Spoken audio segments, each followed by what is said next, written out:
The FA Cup, because this is a special cup tie edition of the big match on a weekend that'll be blackened forever by that terrible Ibrox disaster.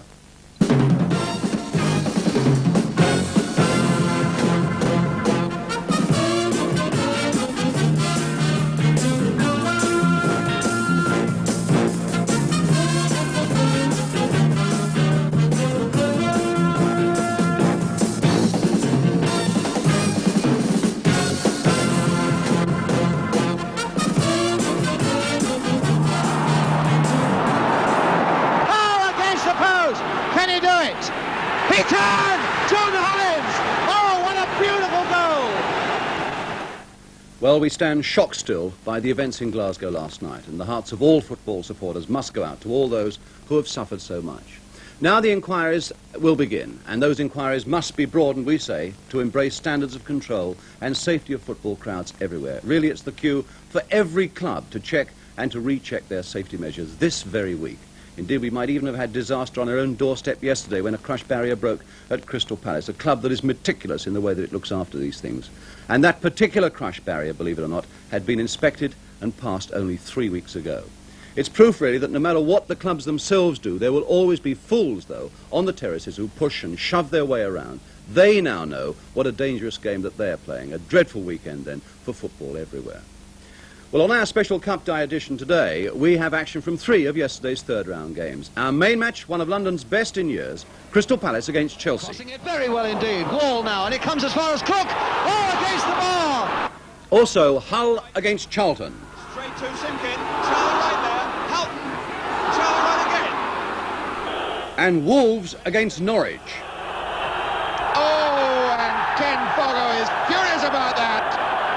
Well, a miss there, but in all, 13 goals coming your way in the next hour. And we look at your letters as well, and as usual, studio analysis from Jimmy Hill. But now let's get on with the action from Selhurst Park yesterday. Crystal Palace against Chelsea on a pitch that throws so many possibilities into the hat as these teams repeat a 5th-round game of last season when Chelsea won handsomely. Palace are confident that they can do better this time, simply because their team is a better one. They're still without former Chelsea man Bobby Tambling, but their strike force has been increased by the return of number 9 Gerry after a month with injury. Nobody, though, will be going harder for them today than another ex-Chelsea player, Alan Birchinall, captain for the day against his old friends. But Chelsea come with confidence and with a vast army of supporters as well. Their team is still without the power of Ian Hutchinson in attack, but they are the holders of the cup and they are determined to hang on to it. And the man who scored the winner against Leeds, a memorable one in that replay at Old Trafford last season, he's out there again today, David Webb, such a fierce and such a fine competitor. So a Derby Cup tie in the making, and the crowd is a good one, over 42,000, referee Norman Burtonshaw of Yarmouth. So Crystal Palace then get us away, defending the goal to our left. Chelsea today wearing yellow shirts with blue shorts. Webb up well and beating Queen in the air, and Cook picking up the ball coming out of that penalty area. Pushed back in straight away. Alan Birchinall against his old teammates. Tony Taylor. And there's Scott. In fact, he was offside. And the biggest problem of all has been is what to wear for these players today on this very difficult pitch. Jim Scott, as you can see, has got basketball boots. Some have got a short stud. Most, I think, have gone, in fact, for training boots, particularly on the Crystal Palace side. Most Chelsea players have not, though. But, in fact, all credit to this ground staff here. And here's Osgood going through. Osgood again. And, my goodness, Jackson was stumbling across his goal. And a first indication of just how tricky these conditions are going to be. Osgood, who scored 4 goals in a 5-1 win here in the league, and another one in the cup as well, and also in the league match at Stamford Bridge Osgood scored, so he's a real scourge of Crystal Palace. Here comes the corner from Cook. Weller pushing it out to Cook again. Osgood getting up well. Houseman looking for it, and Scott well back to try and tame him, but it's still Houseman, and now Blythe. But so much credit to this Crystal Palace ground staff with their groundsman Len Chatterton and all the young professionals. Spent 48 hours clearing the snow and getting this pitch so that the cup tie could go on. Birchinall a long ball forward and a tremendous burst down the left by Tony Taylor. What advantage there is will probably be with defenders, forwards finding it difficult to control the ball and keep their balance. And defences, it's so much easier to play for safety. Free kick then to Chelsea, John Boyle. So with those two massive wins here last season, the psychological advantage most surely with Chelsea. And here watching today in this vast crowd at Selhurst Park is Sir Alf Ramsey. And when Sir Alf Ramsey is here, John Jackson has a reputation of having an off day. I'm sure all Crystal Palace fans will hope that John Jackson, there he is with his tracksuit bottoms on, will have a good day today. John Sewell, the skipper, there with him. Another free kick to Chelsea on that far side. John Hollins, who drives a long free kick, and in fact was from a free kick that Chelsea scored one of their cup tie goals last season. From Hollins, driving it in from the touchline. Houseman and Osgood going for it. And in fact it was Mel Blythe who finally got it away. For a throw to Chelsea. Peter Houseman. And a corner to Chelsea, the ball just flicking off the foot of John Sewell. And it's going to be Houseman to take it. Webb has gone up into that Crystal Palace penalty area. Baldwin on the goal line, Houseman with his corner, Cook to head it on, Webb to look for it with his feet under that crossbar, and it's being pushed in there by Osgood, and Chelsea are ahead with only 3.5 minutes gone.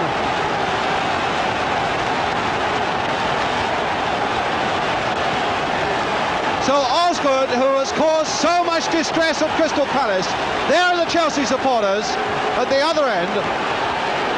He always seems to do well against Crystal Palace, and now he's put Chelsea in the right frame of mind.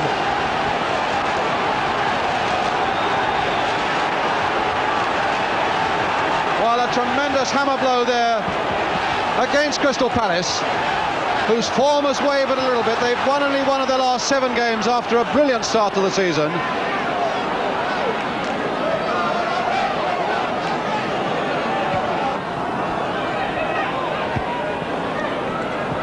Kemba losing his feet and finding it again. And it's going to be Crystal Palace's free kick. Sewell, taken quickly. Birchinall to flick it on. Queen to look for it with his head. Kemba going in fast, and Webb to get it away.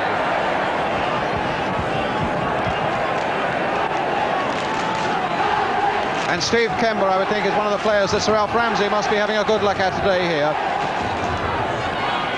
Payne getting in a shot, but across the face of that Chelsea goal, and no danger to Bonetti from David Payne.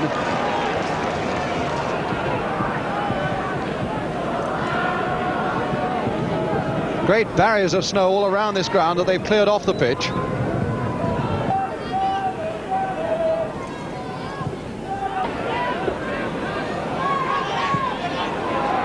Blythe. Sewell. Well, for the moment, Crystal Palace seem to have got over that early shock, playing with a lot of composure now. But it's Harris for Chelsea.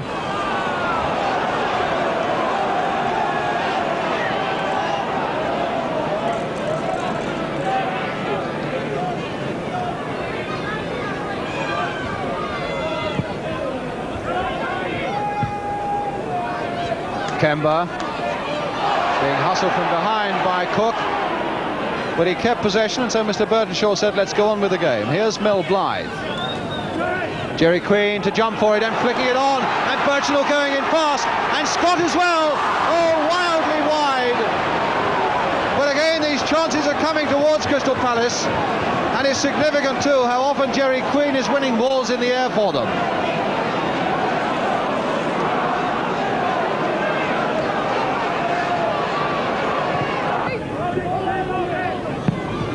Steve Kemba to John Sewell.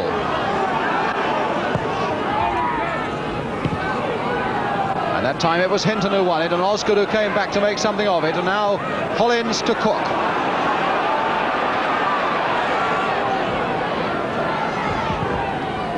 Played for Weller. Trying to to turn it in first time, but that looks all over a goal kick to Crystal Palace.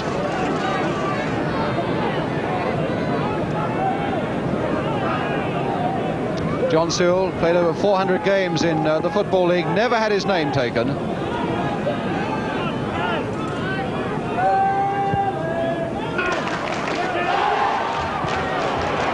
Birchinall passed it as he fell, but now Hollins to Weller, and Hollins, having made one of those characteristic breaks of his, in a bit of trouble there on the icy surface, and challenged hard by Gerry Queen. Wall doing well to Payne. And now Tony Taylor, hoping that Payne was going on, but Payne had stopped.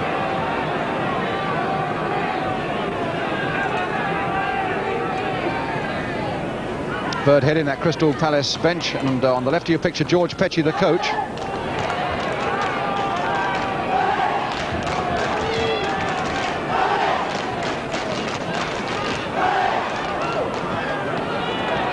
Now Cook for Chelsea.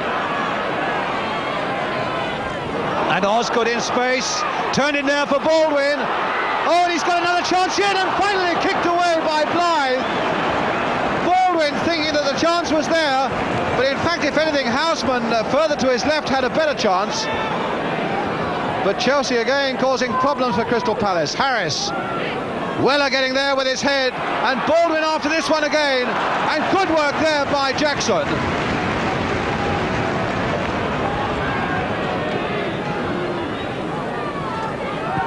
Webb, and now Wall. Birchinall.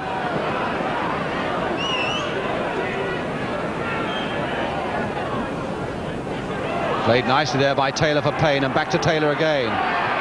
Played on again for Payne, who was running on, but Hinton ducking low. And now it's with Weller. That'll fall for Sewell. Palace supporters finding their voices again as Kemba puts it across, and Queen and Birchinall going for it. Queen delaying a fraction, and Boyle was there. Cook for Chelsea. And after a rather haphazard 5 minutes or so, the game has picked itself up again. Baldwin to Osgood. Houseman outside him. Hard and across that goal, and too hard. Just a yard or so too far ahead of Keith Weller. That hard hit shot there, or cross rather, by Houseman.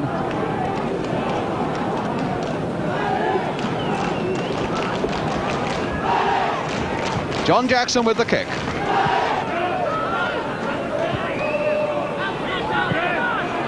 Scott, not enough power to find Kemba.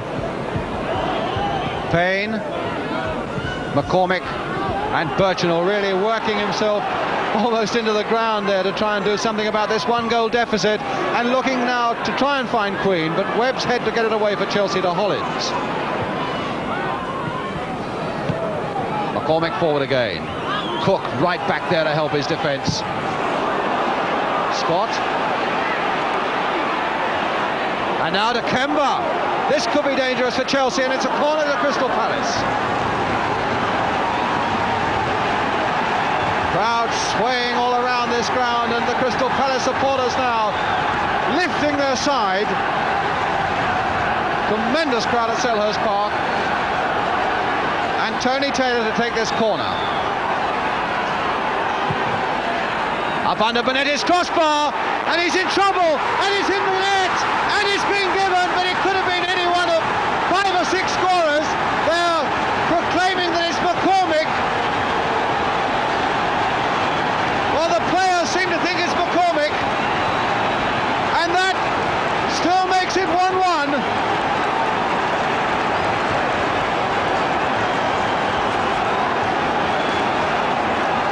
With 32 minutes gone. And the Crystal Palace supporters have gone wild now. Last year Chelsea were in the lead, and Crystal Palace pulled them back to 1-1 in the Cup. And it finished 4-1 for Chelsea, but the Palace supporters are not going to bother to remember that now. It's Kemba for them, to Birchinall. And now Sewell. Queen falling in front of Webb, and Webb never taking his eye off that ball.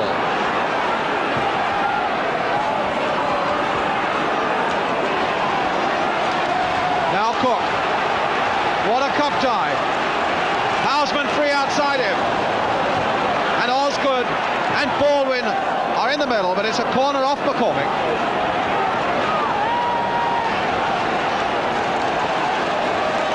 Yes, he's coming up again, David Webb.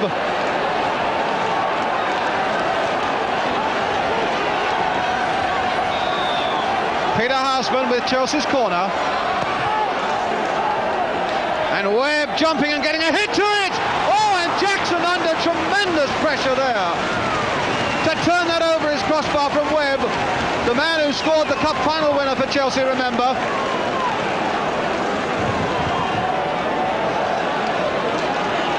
John Sewell keeping a good watch on Webb there, right on that goal line ahead of John Jackson. Boyle with this corner. Taylor only putting it as far as Weller. And now Cook, can he get a shot? No, he can't. Harris driving it. Oh, against the post and past. And in fact, Chelsea thought it should have been a corner from Harris. But referee Burtonshaw saying, no, it's a goal kick.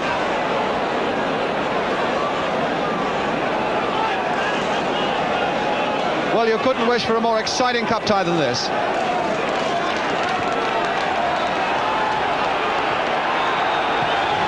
And a free kick to Crystal Palace. Foul on Birchinall. Norman Burtonshaw has been a league referee since 1962.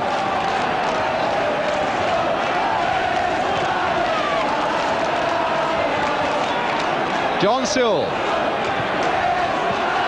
Birchinall getting there well. Harris slipping, and Scott there in the thick of it as well. Birchinall with a shot and a goal by Alan Birchinall against his old club. 2-1 to the Palace. Oh, and what a comeback by the Palace. And the fights are starting in there, but Birchinall lifting himself beautifully to make it 2-1 past Benetti. Birchinall delighted and wanting more effort still. Now Hollins. Well, Chelsea, who began with such a tremendous start, now back on their heels. Mind you, Chelsea are noted so much for their great fight backs. Houseman, McCormick away. Harris planting it in again, but this time it's Jackson with Osgood offside.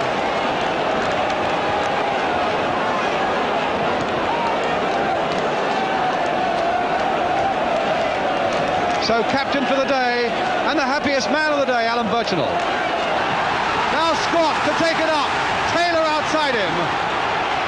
And Webb timing that interception well. Birchinall can't wait to get to the touchline to throw it in. He threw that one in almost from the tunnel.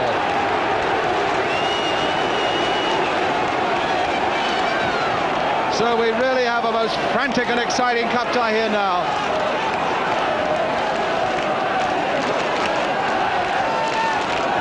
Well, right behind Benetti's goal now, they're allowing them onto this pitch as Wall plants another free kick in. Kemba to Sewell. And that's one for Kemba to chase. Webb getting up, and Scott getting under it. And Birchinall there, and Queen! Gerry Queen, and it's disallowed. Well, Chelsea really are under the most terrible pressure now. 5 minutes to go now to half-time, and Crystal Palace is 2-1 in the lead. Osgood now for Cook on another good run. Houseman in the middle. Needed to be given, I think, a little quicker than that, but there's Cook with his shot blocked. And now to Hollins, who can really drive him, but just passed. And Jackson really had no chance at all to get across to that one on that slippery surface. Children now almost ringing this ground on the far side, being allowed to come over. Now Kemba again. Cook going hard at him and winning it. Baldwin now losing it to Birchinall. Tony Taylor. Cook. And a free kick to Chelsea. John Hollins. No, leaving it instead to David Webb.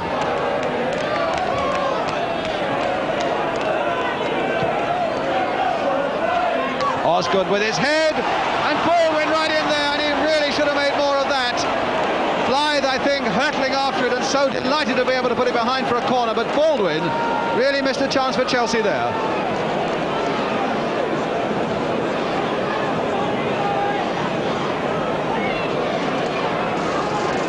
So it's John Boyle with another of these in-swinging corners.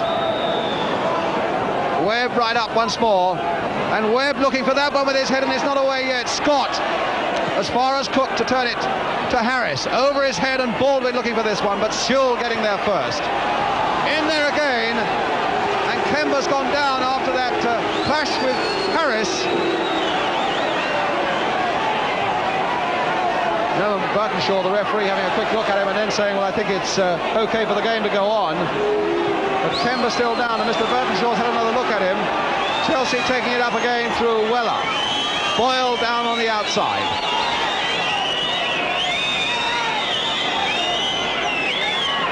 Beaten by Scott. Now Hollins. Straight there for Jackson. Well, Kemba... Oh, he's lost a tooth.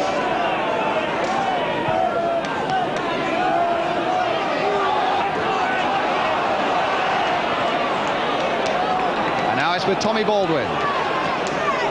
Osgood looking for it. But McCormick only getting it as far away as Peter Houseman. And a corner to Chelsea.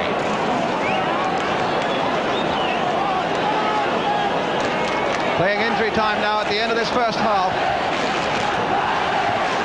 Peter Houseman. Baldwin on the goal line. Webb there again. And it'll come through to Cook. And he couldn't get over it.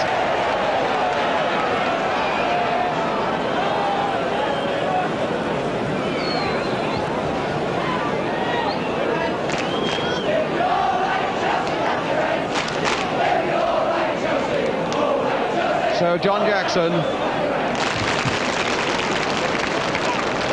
taking his time, trying to calm the atmosphere a little, no doubt. Practically the last kick of the first half. And in fact it is the last kick of the first half. There goes the half-time whistle with Crystal Palace ahead. Osgood having put Chelsea ahead so early in the game. McCormick, I think it must have been, who got the Crystal Palace equaliser. And then the great moment for Alan Birchinall, the number 10, going in there with a fair hair, making it 2-1 to Crystal Palace. A lot more of cup-tie excitement to come on the big match, including the second half of this one. The half-time score at Selhurst Park, Crystal Palace 2, Chelsea 1. We'll be right back with you in a couple of minutes.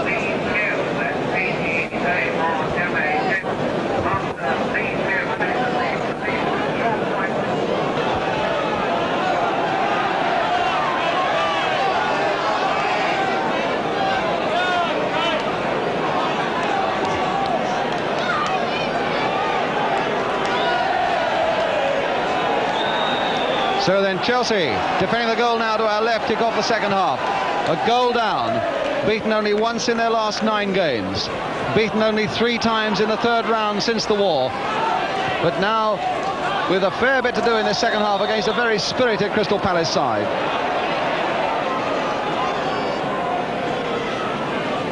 So a free kick straight away now for Chelsea, John Boyle to take it.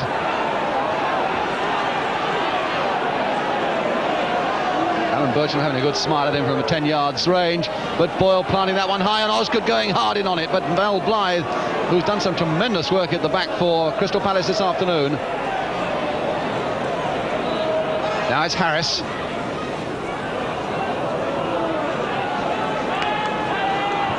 I noticed that Steve Kemba was the last Crystal Palace player onto the field. I wonder if he was having some treatment on the mouth injury that he had just before half-time. Wall. And now Cook to Boyle. Hollins. Cook again.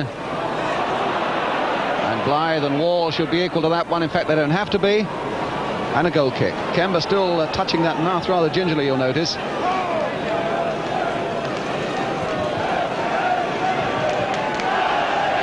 But still knows what it's all about this afternoon, and that means urging everyone for the last bit of effort.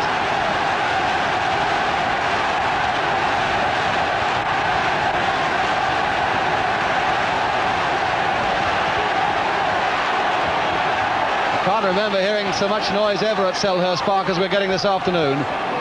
Baldwin back to Harris, and now Osgood. Hollins caught on the wrong foot, and it's so easy to be caught on the wrong foot on this surface this afternoon. Boyle planting another one, and Osgood getting there with his head, and Baldwin almost turning it in.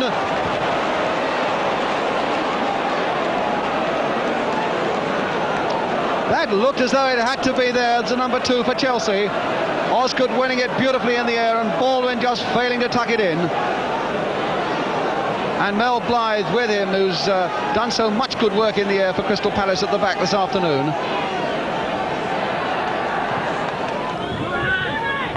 Boyle getting his head in nicely there for Chelsea. But Wall doing well for Crystal Palace. Good play by Peter Wall to Birchinall. On to Gerry Queen. Now Kemba. Payne. Wall is free outside him, but he looked for Birchinall instead. And now it's Weller for Chelsea. Charlie Cook. Scott in chase and Payne in chase, and he looks for Baldwin. This must be it, and it is 2-2. And suddenly it's turned good for Tommy Baldwin, who it seemed couldn't do a thing right. Put through there beautifully and making no mistake whatsoever.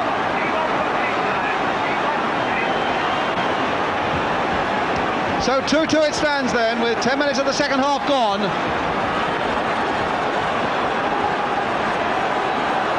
And Baldwin, I should think, mightily relieved, having missed 1 or 2 chances already this afternoon.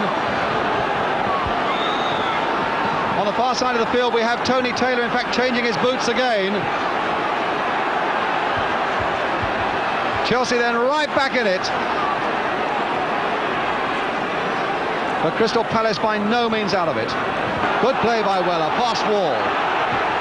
Things opening up ahead of him now. Cook is up with him. Hollins is over on the right. Here's Hollins. And Osgood going in, and down goes Jackson. But a free header at goal there for Peter Osgood.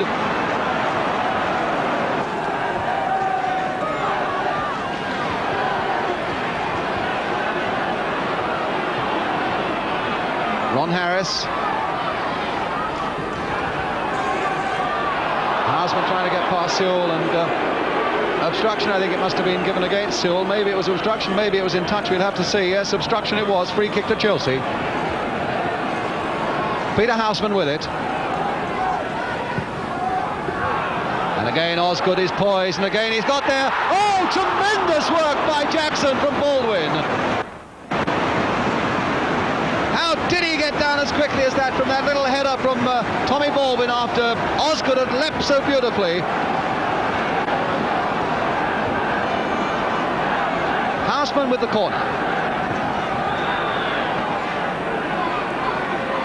And this time Blythe, but Weller there also, and Harris as well, sensibly lofting it back, and a back header there. Oh, and he couldn't quite couldn't quite get a foot to it.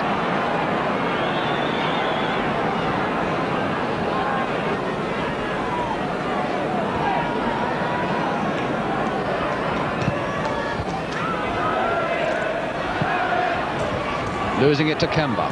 Kemba, a nice little touch there for Scott. Scott in turn for Birchinall. And now Kemba continuing his run. What a good piece of play, but he won't quite get to it because Harris will.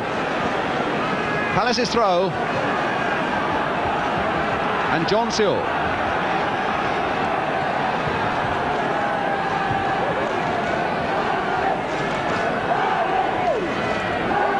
So Kemba now to take the throw. Sewell to turn it in. Queen is looking for it. Birchinall, very wide angle. Oh, and he still won't go. No, just passed. Great shot by Birchenall from a really impossible angle, but it caused all sorts of problems, and Tony Taylor couldn't quite turn it over the line, and neither could Gerry Queen. The first real problem for Chelsea in this second half, and that really was a problem, and there's more of it to come with McCormick on the line, Kember up there, Blythe also up there. Here's the corner. And a goal kick given.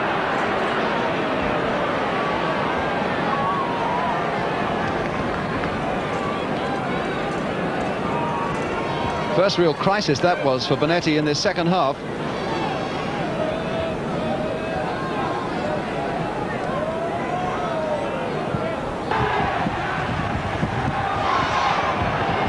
Keith Weller. Stopped by Payne. Play on, says the referee. You've got to allow a certain discretion for players not being able to keep their feet. Now Tony Taylor. And now Webb. To Osgood. Running forward with great ferocity, Osgood, and a nice little pass there, almost coming through for Baldwin.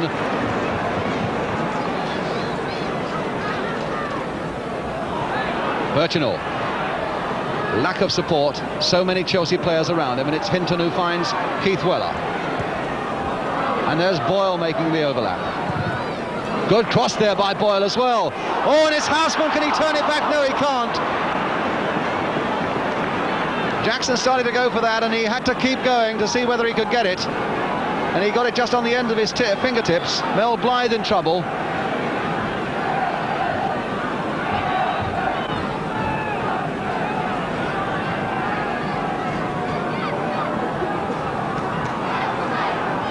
But he went off Jackson's fingertips with Sewell in close attendance, and when Blythe is ready again, it's going to be a corner to Chelsea.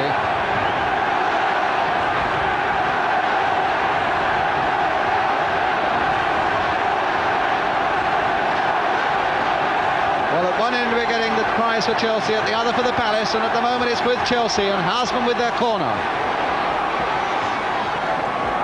Webb and Baldwin. Oh, a tremendous piece of work again by Jackson, diving there.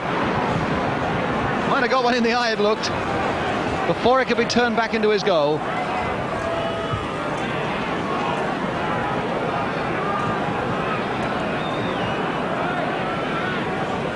Hollins, who can throw a long one, but that's not one of them. But crossing it very well indeed. Wall now, and it comes as far as Cook. Oh, against the bar! My goodness, that was a bit of bad luck for Chelsea. What a great shot by Charlie Cook. Now McCormick. But too late, the whistle has gone, and it's a draw at 2-2. A really magnificent cup tie. Tommy Baldwin having made it 2-2 for Chelsea in the second half. That really was one of the great cup ties of the season. Peter Osgood having put Chelsea ahead so early on, McCormick the equaliser, and then Birchenall, and finally Tommy Baldwin. So the final score then here at Selhurst Park in this third round cup tie, Crystal Palace 2, Chelsea 2. Yes, one of London's best ties in years, I would say. And to bring you up to date with the injury situation, David Payne, Crystal Palace's number 4, I gather, will not be fit now for the second match of this tremendous duel at Stamford Bridge, the replay on Wednesday night. Well, a lot more to come on the big match today. Hull against Charlton, Wolves against Norwich. But now to take a closer look at that match yesterday at Crystal Palace, here's Jimmy Hill. Well, it was indeed a great game under the conditions, and all credit to the players on both sides for mastering the conditions in the way that they did. Incidentally, it's a lesson for those who say, what about summer football? You couldn't see a game like that under summer conditions. For me, it was a match that excited me more than any for a number of years. I really got going with all that goalmouth action. But it was Peter Osgood, of course, who got that first goal by out-jumping John Jackson in the goalmouth. But then John McCormick came back, centre-half going up for a corner, and got Crystal Palace's equaliser. You've often seen centre-halves go up for corners, but I don't think you've seen a goal quite like this from a centre-half when he's gone up. An overhead kick in really continental fashion, as spectacular a goal as you could wish to see. There it is now, from the corner. This is from our camera behind the goal, in slow motion. Watch as the ball bounces down. Number 5 there, John McCormick, throws himself on his back, never mind the conditions. There it is, an overhead kick. Goalkeepers have got no chance with that kind of shot from that distance. A really wonderful goal, and showed the courage and guts that that man McCormack has got for Crystal Palace. But then, of course, Alan Birchinall came into the act. He was captain for the day, and he ran around like a dervish trying to get Crystal Palace the win that they wanted so much. And he had a splendid game. I think about Alan Birchinall, sometimes he doesn't last the whole of the 90 minutes. Yesterday, he lasted 90 minutes plus. And he got this goal. There was a touch of luck about it for me, because there is just a fraction of deflection which takes it over Bonetti's hands. Now watch as the ball comes out here. There's the ball. Scott comes in and makes rather a delicate little flick there to give Birchinall the chance to shoot. It's his right foot, his swinger. Now watch as the ball, do you see it go up there off Webb's knee? And it gave it that little loop, which gave Peter Bonetti no chance. Reminiscent of the World Cup, exactly the same kind of thing with Sailor's goal. Well, there it was, a first-class performance really by Palace to get into that position. But the man of the match, without any doubt, was Charlie Cook. I don't think I've ever seen quite such an irrepressible performance from a player. It must have been Charlie Cook's best performance of all time. He showed all the skill, the passing skill, the balance, the clever ball control, and gave this kind of performance for the crowd. Here he is now, picking up the ball in the middle of the field. And I want you to watch the precision of the pass-through to Osgood. There it is, and that was supposed to be a missed goal by Baldwin, but look how well he does really to miss it. He showed all the skills in the world, but couldn't get it in. Now we show Charlie Cook picking it up. You see how much of the field he covered. Look at that acceleration. And once again, as he lays this pass to the left wing to Osgood, look at the precision there. Perfect weight. Gave Osgood this chance to score. And he did indeed get all over the field. Watch now as he scoots up the right wing, and watch also the accuracy of the cross under pressure. He takes this ball on his right knee. There it is. Skating into the penalty area. Sudden stop, little drag back. Now watch that cross, and Houseman comes in, and that was just, what, a foot from going in the goal. And here he shows, I think, something he's added to his game. It was once there when he played in Scotland. I think it's coming back. The strength of his tackle in the middle of the field. Keith Weller picks up the ball. Charlie Cook's just running on there. Now watch how he wins this ball. Bang, there's no doubt who's going to win that tackle. And on he goes, and it's only a very brave save from John Jackson there. Look at that diving save that stops Osgood tapping it in from 6 yards out. And of course, the final thing that nearly won the game and made a replay unnecessary, this fierce left-footed shot. Look at the power there. Just an inch lower, and it's a goal. There was Charlie Cook at his supreme best at Crystal Palace yesterday. But moving from there, of course, he made the Baldwin goal, the equalising goal, which again showed his precision passing. A lot of people say about Charlie Cook that he's a sort of a player who fiddles around in the middle of the field and he's not necessarily productive. If you can show me anything more productive than this pass, then I'll come along and see it. This is in slow motion, Keith Weller on the ball, and from our camera behind the goal, shows how the move was conceived and the inch-perfect precision of Charlie Cook's pass. You can see there, Baldwin running off to the right well. He's making himself a target, but there's the left foot pass on the run, and look how it misses the foot of the defender by an inch and gives Baldwin that chance. I bet Tommy was very glad, actually, to get that ball in the goal, because he'd had 1 or 2 chances which hadn't gone right for him round the goal. Jackson gets a hand to it, but he can't stop it going in. So there it was, Chelsea's equalising goal, 2-2, and lots of exciting things happened after that. What about Crystal Palace? Well, for me, the man of the match was Steve Kember. I'm always impressed with his performance. He dominated the middle of the field, perhaps less obtrusively in a way than Charlie Cook. But on the other hand, he was always spraying the ball about, always fighting for it, always doing good work. And also a lesson for footballers who sham injury. He had 2 teeth knocked out yesterday in the course of the game and didn't even have it stopped for attention. But also there was John Jackson. After perhaps a mistake for the first goal, he made a save which was in the Banks-Pelé Mexico class. Elf Ramsey was there to see it, and it was really one of the moments of a marvellous game. John Jackson's tremendous goalkeeping. There's the cross, won by Osgood in the air. Look how tight he is there, and there he goes from the centre of the goal, and he streaks out that hand. The moment of the game, the highlight of the game. I'm dying to be there on Wednesday for the replay. What a match it's going to be. Yes, me too. I shall be there. A really comprehensive survey there from Jimmy Hill. And now we have some more action for you, and it's the visit of Charlton to Hull that brought a defeat for Charlton, but some really magnificent goals by Hull for them to be able to do it. The pictures come from Anglia, the commentator's Gerry Harrison, and Hull are in the light shirts. We pick up the game in the second half. Frank Banks. Butler. Banks again. It's a good good ball there to Paddy Greenwood.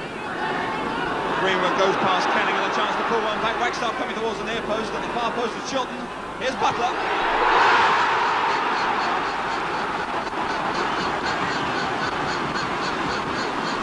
And the big breakthrough. 3 minutes of the second half gone. Fantastic pressure on this Charlton goal, and Ian Butler finally gets one in.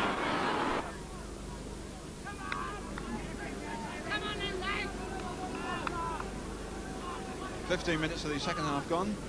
Charlie Wright taking his own goal kicks this half. Simpkin to Wagstaff. Simpkin again, looking for Butler. It's a fine ball, with Charlton pushing over now to the far post, but coming back again to the near one. Wagstaff! Well, there was a real touch of the old firm there. Wagstaff certainly doing some good running around at the sharp end. Now Greenwood. Simpkin here. There's Chilton up against Shipley, but Simpkin's come across to help him. So many free men now for Hull. Out comes Charlie Wright. Off the line. Can help. Help again. And help the scorer. Charlie Wright pushing off Ken Wagstaff. Another chapter of near misses on that goal line, and the ball. Two incredible goals there, a fantastic scramble on the line, and defeat then for Charlton. Now it's time to have a look at some of your letters, and first we go back to West Ham's defeat at Chelsea a couple of weeks ago. Peter Gadd of Grays in Essex and Gary Copson of Walthamstow were among those who claimed that Chelsea's second goal should have been disallowed because David Webb was pushing Frank Lampard of West Ham on the goal line when the ball crossed the line. Let's have a look at that one again. Here's Charlie Cook taking the corner, and it will be nodded back there towards, beautiful jump there by Eustace, but it's going straight to Houseman. He turns it here to Osgood. Now you've got to decide whether David Webb was in fact pushing Frank Lampard as that ball goes across the line. I think you'll agree that Webb was doing his pushing when the situation was beyond being retrieved for West Ham, and the ball was already in the goal. So I think the referee was absolutely right to allow that goal. I'm sorry about that, West Ham. Well, still, in fact, with a West Ham player, because last week Jeff Hurst had some strong things to say about women's football. He thought it was ridiculous, he said, as an entertainment. We had a sharp response from the Crystal Palace Ladies Club. They said they were disappointed to hear what Jeff said, and they say it's obvious that he's not seen a good quality football that the girls can play in league and charity matches. The letter was signed by Sue Head, who I should add is the daughter of Crystal Palace manager Bert Head. Well, the Palace girls, and we've got a picture of them, are top of the Home Counties League. I've seen them play a couple of times. I've enjoyed watching them, and they now challenge Jeff Hurst to go along to one of their games. Sue Head is the girl kneeling in the centre of that picture. And lastly, the controversy that's been raging between Patrick Marnham in the Daily Telegraph magazine and Hugh McIlvanney in the Observer. It's about a lot of things, including the standard of sports writing, but more in particular about a goal that Eddie Kelly scored for Arsenal in the Fairs Cup final against Anderlecht at Highbury last season. Patrick Marnham had this to say. At half-time, Arsenal were 1-up, 10 minutes before the whistle. Eddie Kelly, in his first season with the first team, collected a pass on the edge of the box, ran a few paces into space, glanced up and shot at the foot of the near post. That's the vital point, the foot of the near post. The Belgian goalkeeper, says Patrick Marnham, barely moved. Well, let's have a look once more, remind ourselves of just how that goal by Eddie Kelly was scored. Here's Eddie in the number 4 shirt for Arsenal, making space for himself there, and there's the shot. Well, naturally enough, Hugh McIlvanney responded to that this morning in the Observer, where he says London Weekend's film may indicate that Kelly was directly in front of the goal when he shot, so that any chat about the near post was academic to the point of being fatuous. More vitally, says McIlvanney, the ball flew in high a few feet wide of the goalkeeper. Kelly's was one of the memorable high shots of the season.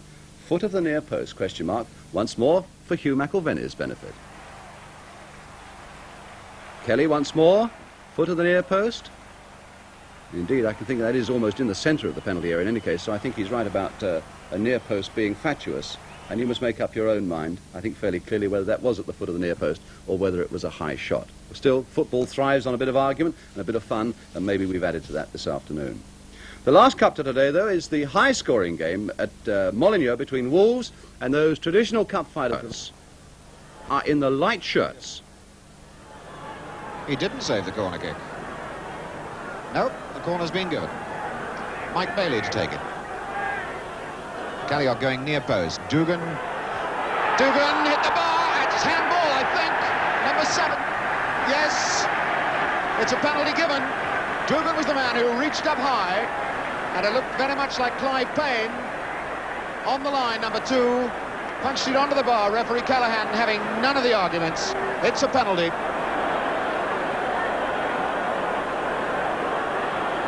First time then that Dugan has exploded his majestic height on this Norwich defence, giving Jimmy McCalliog the chance to take himself a penalty shot.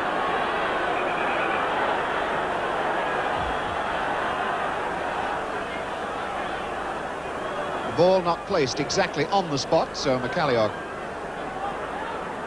giving Keelan a very anxious moment on his goal line. Here goes McCalliog. Ah, beautifully taken. Sold Keelan, sold him completely. So Keelan going right and smacked it leftwise. So there we are, the first goal of the game. Forbes. Again hammering the long one. Monroe well up. A chance for Howard. And now Foggo. Foggo equalises. What a smart comeback then from Norwich. Ken Foggo, their leading goal scorer last season, putting them right back in the game again. And Wolves really began to get amongst the goals in the second half. There goes McCalliog. Well, that was a pretty meaty tackle then from Dave Stringer. McCalliog getting up rather slowly, like a boxer who's been sent to the canvas. Corner it is, though. Mike Bailey to take it. First corner of the second half. Wolves won the first half, 8-1 in corner kicks. Here's the goalmouth activity as Bailey takes a short one for Parkin. Bailey's all right. They look for offside, but he's okay. And Hibbett, what a great little goal! Oh, that was a beauty! A superb ball. Bailey the ball, Hibbett the goal scorer. Keelan really never smelt that one. Bailey the throw-in. Oh, and McCalliog again finding space. A chance now for Gould. Finally swept away for a corner by Black. And Norwich in real difficulty as Gould, number 9, in the centre of the picture, taking up his position. Number 10 in front of him, Dugan. McCalliog coming in there as well. Just on the edge of the box with his back to us is Hibbett. Everybody on this far post. Nobody on the near post at all. This is one of the Wolves' rehearsed moves. Let's see how it breaks. Wagstaff. Dugan up, but it's broken for Hibbett. And he's hit the bar. It's there. Gould has got it. What a tremendous shot, though, from Hibbett. And Gould puts it in.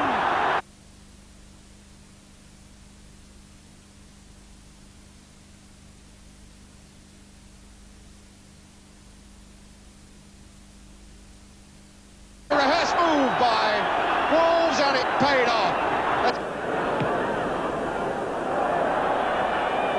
Well, Keelan really not having the happiest of afternoons. Alan Hibbett. There goes Dugan. Quite happy to take the throw-in that Black has given them. Hibbett waiting for Bailey to come to take the throw-in, I'm quite sure. Mike Bailey, Wolves skipper. Looking for Dugan. Dugan gets the touch, and number 7. There it is, Gould. McCalliog's touch may have gone over, but Gould certainly made sure. It's 4-1.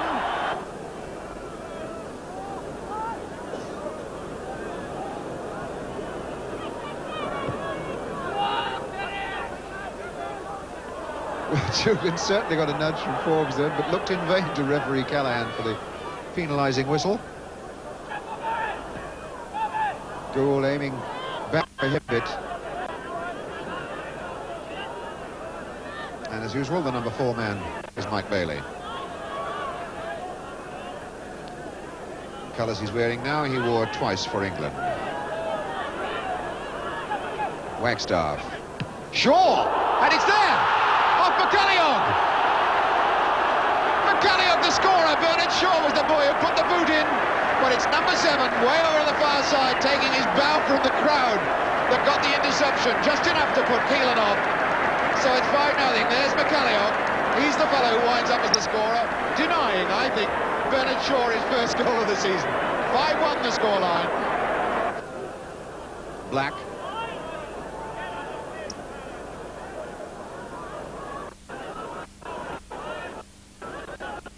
Looking to